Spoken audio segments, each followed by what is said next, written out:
Most people don't struggle with saving money because they spend too much. They struggle because every attempt to cut expenses makes life feel smaller. The moment people hear budget, they imagine saying no to everything. They enjoy living with constant restriction and feeling deprived.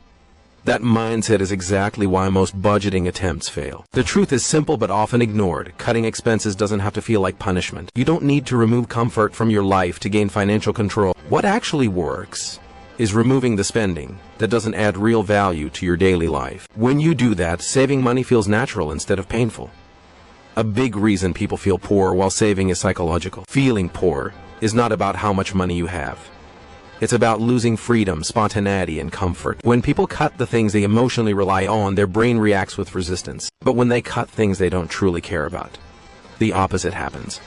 Life feels lighter and more intentional. This series is not about extreme budgeting, strict rules, or tracking every penny forever. It's about smart, lifestyle-friendly changes that quietly reduce your monthly expenses without lowering your quality of life. In many cases, these changes actually improve your routine way first.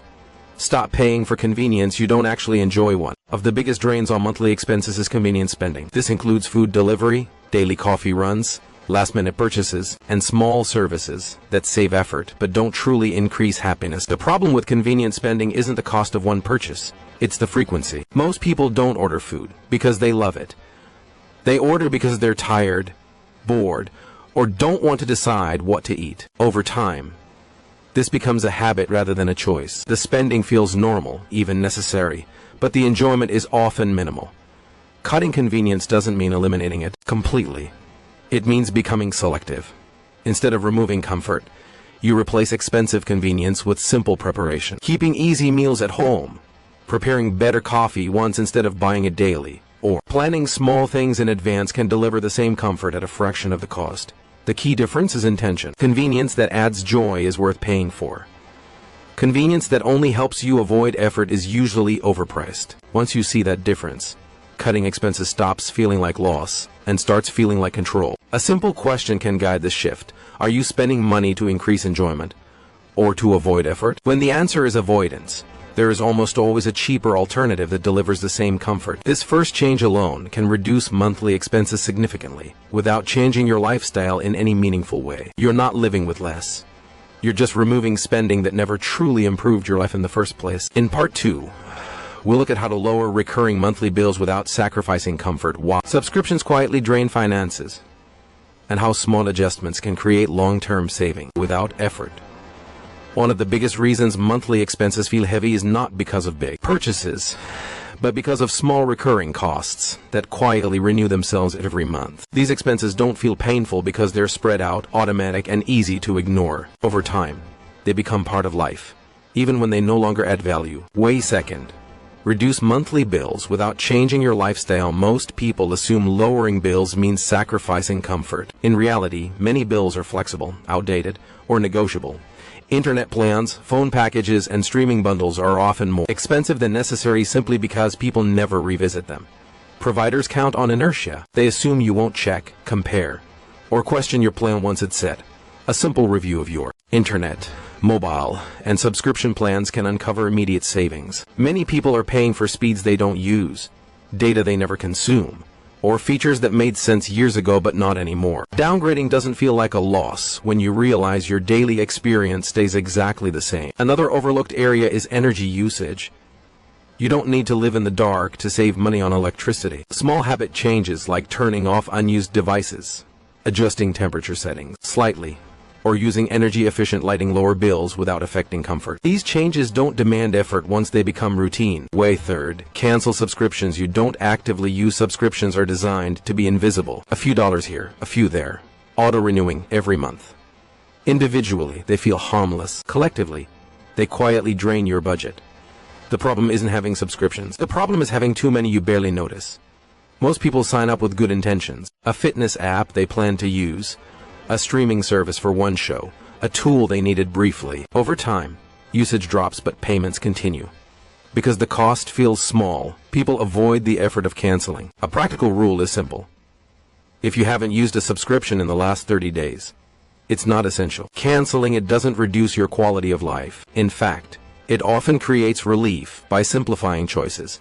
and reducing mental clutter. Cutting subscriptions doesn't mean removing entertainment or productivity. It means keeping only the ones you genuinely use and enjoy. When your subscriptions match your actual habits, spending feels intentional instead of automatic. The deeper benefit of reducing recurring expenses is mental clarity. When fewer things are pulling money from your account each month, you feel more in control. That sense of control matters more than the exact dollar amount saved. In part 3, we'll cover how to change everyday spending habits without strict rules, how to avoid impulse purchases without feeling restricted, and how small behavioral shifts can permanently lower monthly expenses. Top 5 ways to cut your monthly expenses without feeling poor. One reason people struggle to reduce expenses is because they focus only on what to cut, not how to spend differently.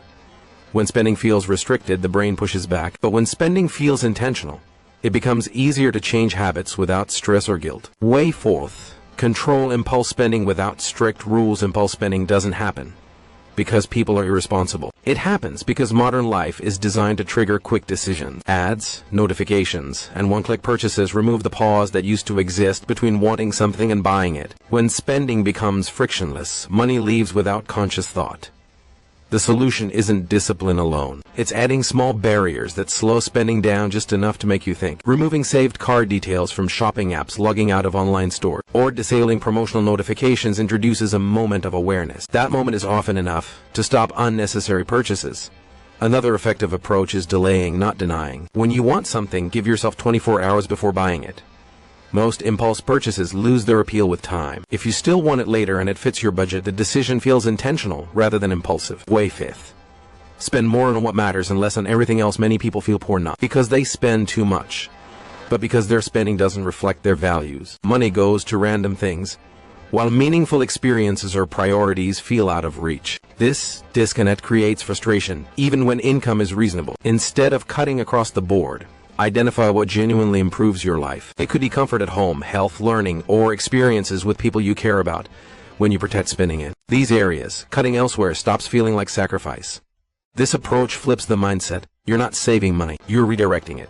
Spending becomes purposeful, and unnecessary expenses naturally lose importance. Over time, this creates a lifestyle that feels richer even with lower monthly costs. The biggest advantage of this method is sustainability. When your spending aligns with your values, you don't feel deprived. You feel in control. That control reduces stress, increases confidence, and makes financial habits stick. In part 4, we'll bring everything together, show how these 5 changes work as a system, and explain how to maintain lower monthly expenses long-term without constantly thinking about money. Top 5 ways to cut your monthly expenses without feeling poor at this point. It should be clear that cutting monthly expenses isn't about discipline or sacrifice, it's about structure. When small, thoughtful changes work together, they quietly reduce spending without demanding constant effort. This part connects everything into a simple system you can actually live with. How these changes work together?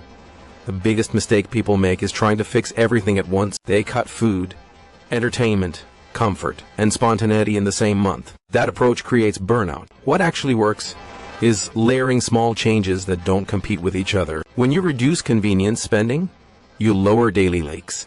When you optimize bills and subscriptions, you reduce fixed costs. When you slow impulse spending, you protect yourself from emotional purchases. And when you align spending with values, you stop feeling restricted. Each change supports the others. Over time, this system lowers your baseline expenses.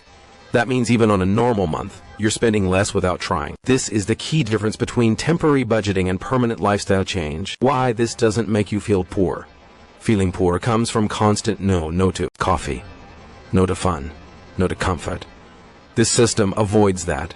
You still enjoy life. You still spend on things that matter. You're simply removing spending that didn't provide real value in the first place. When money stops leaking into unimportant areas, it becomes available for things that actually improve your life. That shift creates relief instead of restriction. You don't feel like you're losing anything. You feel like you're gaining control. What to expect in the first 30 days? Most people notice changes quickly. Within the first month, expenses drop without dramatic effort. Bank balances feel more stable. Anxiety around money begins to fade. The biggest change, however, is mental. You stop feeling reactive. Spending becomes a choice instead of a habit. This doesn't require perfection. Some months will be better than others. What matters is consistency, not discipline. The goal isn't to track every dollar forever. It's to build habits that work in the background, making this sustainable long-term to keep expenses low without thinking about them. Review your spending once a month. Not to judge yourself, but to stay aware. Awareness prevents drift. Drift is how unnecessary expenses return. As life changes, your expenses will too. Revisit your habits occasionally and adjust. The system isn't rigid. It evolves with you. That flexibility is what makes it sustainable. In part 5, we'll close this series by showing how to turn lower monthly expenses into long-term financial breathing room, how to use the extra money wisely, and how this approach can quietly change your relationship with money over time. Top 5 ways to cut your monthly expenses without feeling poor. Cutting your monthly expenses is only powerful if it leads to something better. The real goal was never just to spend less. The goal was to create breathing room, reduce stress, and feel more in control of your life. When expenses drop without pain, money stops feeling like a constant problem and starts feeling like a tool. What lower expenses actually give you when your monthly spending is lower? The first thing you gain is margin. Margin means fewer emergencies feel like disasters. Small setbacks don't derail your entire month. Bills feel manageable instead of heavy. This emotional relief is often more valuable than the money itself. Lower expenses also create options. You can save without forcing it. You can handle unexpected costs calmly. You can make decisions without panic. This is what people mean when they talk about financial freedom at a basic level. It's not luxury. It's stability. What to do with the extra money? One of the biggest mistakes people make after cutting expenses is immediately increasing lifestyle spending again. The key is to be intentional with the money you freed up. A portion should go toward savings, even if it's small. This builds a buffer that protects you in the future. Another portion can go toward things that genuinely matter to you. When you intentionally spend on priorities, money stops feeling restrictive. You're not hoarding it. You're using it with purpose. That balance keeps the system sustainable. Why this approach works long-term? This method works because it respects human behavior. It doesn't rely on constant self-control or strict rules. It removes unnecessary spending automatically and protects meaningful spending deliberately. Over time, this creates a lifestyle where lower expenses feel normal. Instead of fighting your habits, you're reshaping them. That's why this approach lasts longer than traditional budgets. It fits into real life instead of trying to control it. Changing your relationship with money. Perhaps the most important result of cutting expenses without feeling poor is the shift in how you see money. Money becomes less emotional, less stressful. You stop associating saving with loss and start associating it with security. This mindset change is subtle but powerful. Once it happens, financial decisions feel lighter. You're no longer reacting to money, you're guiding it. Final thought: you don't need to earn more to feel financially stable. You need your money to work in your favor. By quietly reducing expenses that don't improve your life, you create space for the things that do. This isn't about living smaller. It's about living smarter, calmer, and with more control than you had before.